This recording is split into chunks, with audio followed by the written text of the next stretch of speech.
Good morning everyone! Welcome to my YouTube channel.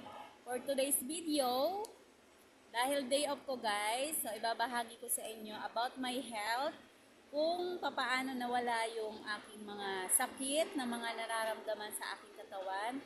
Dahil lang yan guys sa pag-inom ko ng serpentina. So, one of my friend, binigyan niya ako ng halamang gamot to guys. Then ang ginawa niya, pinatuyo niya, then dinala niya dito sa Hong Kong. So, halos lahat kaming mga friend niya ay binigyan niya. Kasi ito lang daw yung ginagamot niya sa sarili niya. Then, nung ininom ko to guys, lahat ng nararamdaman kong sakit ay nawala. Within 2 days, nawala yung pananakit ng tagiliran ko. So, i-share ko muna sa inyo kung ano yung mga nararamdaman ko before ako uminom nitong halamang gamot na ito. Okay? Kaya shinare ko sa inyo kasi para siyang magic na talagang napaka-effective. So, ang pinaka-worst kong nararamdaman everyday guys is yung bloated yung tiyan ko as in everyday. Kapag kumakain ako ng rice, asahan nyo yung tiyan ko talagang bloated siya, then masakit. Then, itong part na to, yung tagiliran ko ng left and right, nananakit din siya guys. Then, dito sa part na to, kasi wala na akong appendix, then minsan kumikirot siya. Then lalo na dito sa may left side na feeling ko meron akong gallbladder stone, yung mga ganon, yung kung saang parte or kung feeling ko may sakit na ako sa kidney kasi nga nananakit yung tagiliran ko. Then yung likod ko guys, yung dito sa part na to, lahat yata tayong mga domestic helper ay nakakaranas ng body pain dito. Then, yung menstruation period ko, guys, kapag meron akong period, parang binugbog yung katawan mo. Then, parang yung private part ko is para siyang malalaglag kasi sobrang sakit niya. So, yun yung mga nararamdaman ko before ako uminom nitong serpentina leaves. Then, nagkakaroon din po ako ng mga brown and black discharge. So, iniisip ko talaga, may sakit na talaga ako. Kaya sabi ko, pag uwi ko ng Pilipinas, kailangan ko talaga sigurong magpa-check up, no? Then, nung nag-medical ako, guys, meron silang findings na hemorrhoids or yung tinatawag na almoranas.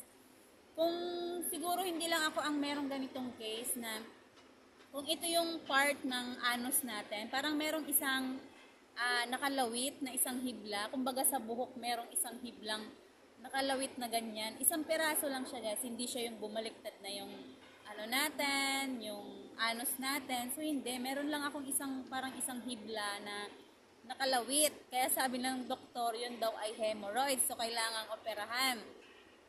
Then, ang ginawa ko, ayaw ko magpa-opera, guys. Kaya ang ginawa ko, nagpa-waiver na lang ako sa agency. Kasi pwede naman yun, i-waiver mo sa agency kaysa operahan. Kasi matagal na to as in, yung parang nag-start ako magbuntis, nagkaroon ako ng parang isang hiblang lumabas.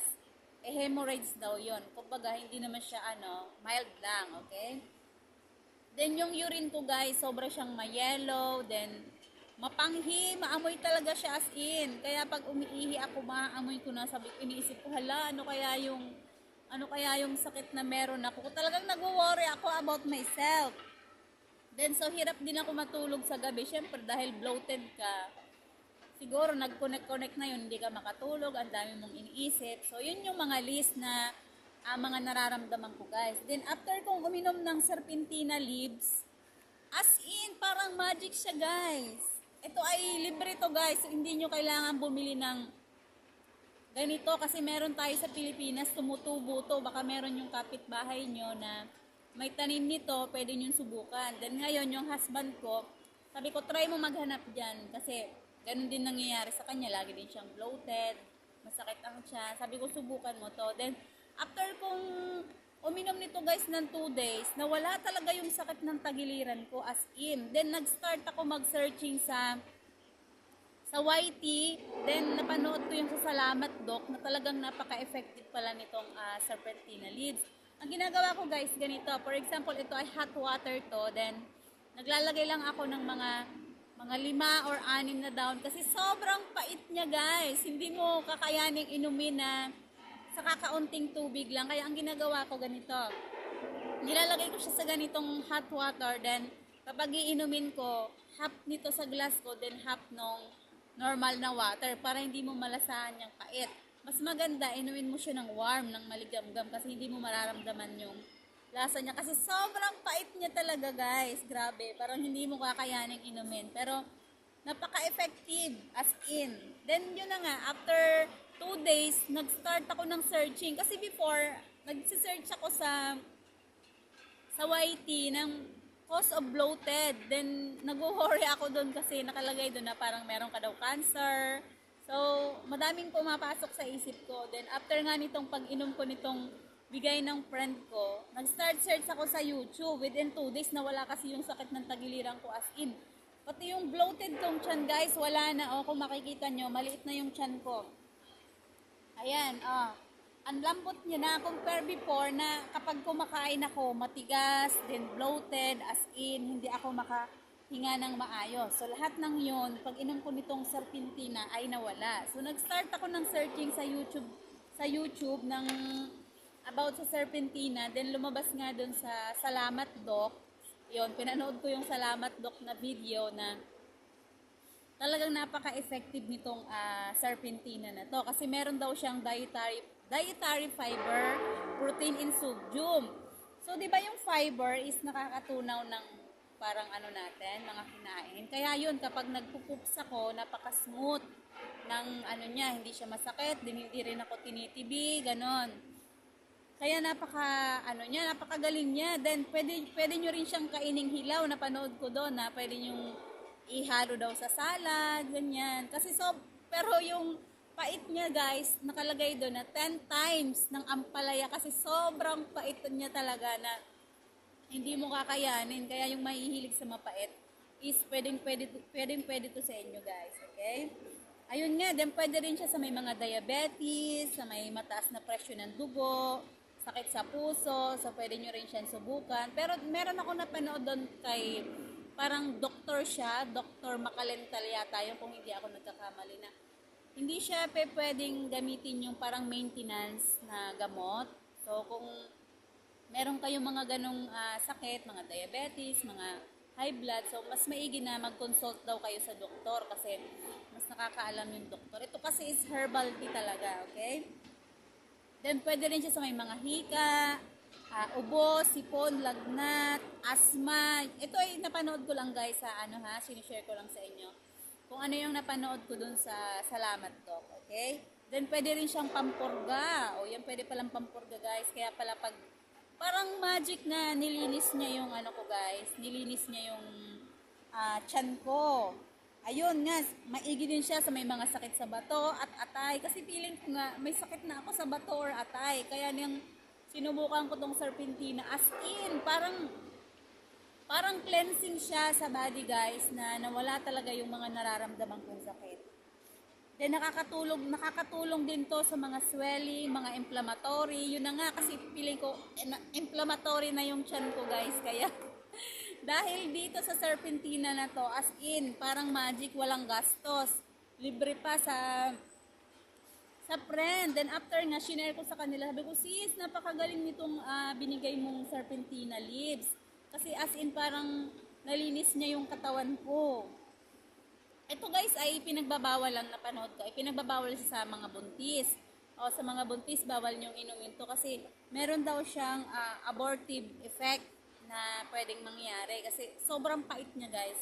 Yung mga kasing sobrang mapapait, so bawal yun sa mga buntis. So pwede siyang maging cause ng abortion ng so sayang naman, okay? So bawal sa mga buntis to. Sinishare ko lang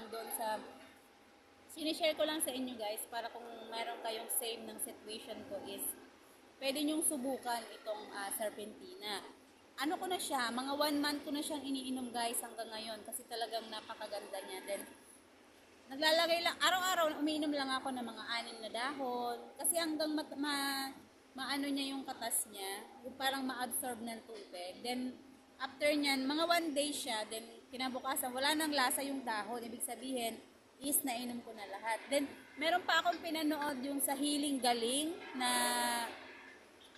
channel. So, nire-recommend din nila itong serpentina na mainam ngang panggamot sa anumang uri ng sakit daw, ganyan.